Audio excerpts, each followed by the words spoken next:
Welcome to 2 Minutes of Truth about the Port Arthur Massacre. Episode 6, Pleading Guilty.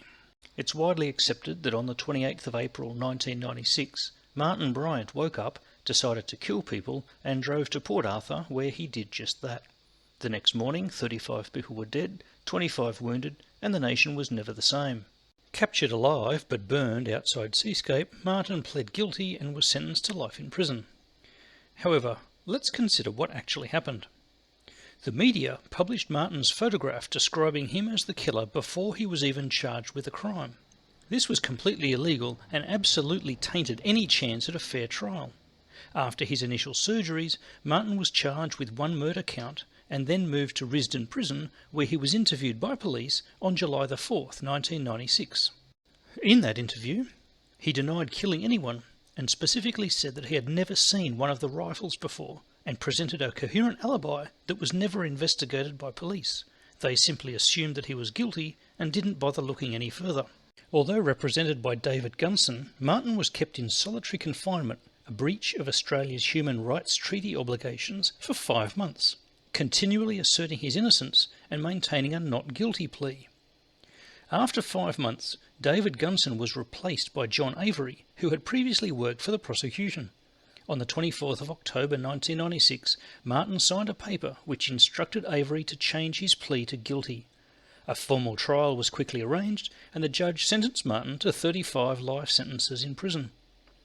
Avery now admits that he tricked Martin into changing his plea to guilty by telling him that his mother would not visit him anymore unless they wrapped up the case quickly. Although his burns had healed, Martin was taking up a bed in the prison hospital and was due to be put back into the general population. Although his IQ was only 66, even he knew that if that happened, he would be beaten to death by other prisoners, and it's unlikely the guards would intervene. Avery said that if Martin pled guilty, he could stay safely in the hospital wing under the protection of his doctors. To save his own life, Martin accepted the plea bargain and has been kept in protective custody in the prison hospital system ever since. Now, a plea bargain like this is not unusual. It happens very frequently. People plead guilty to certain charges in order to get a different or a lenient sentence. We see it on TV shows, and it happens in reality as well.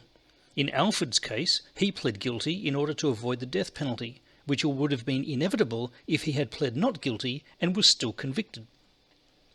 Under Tasmanian law, when Martin changed his plea, there was no cross-examination of the evidence, which has since been locked away for 100 years.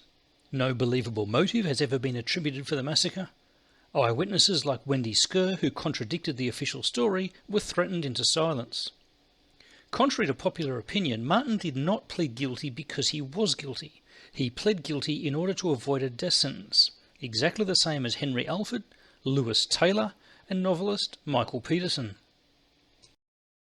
How many unanswered questions and coincidences does it take before we accept that there needs to be a formal investigation? There is reasonable doubt and zero DNA evidence that Martin Bryant was in the cafe. The victims and their families deserve closure, and we all need the truth.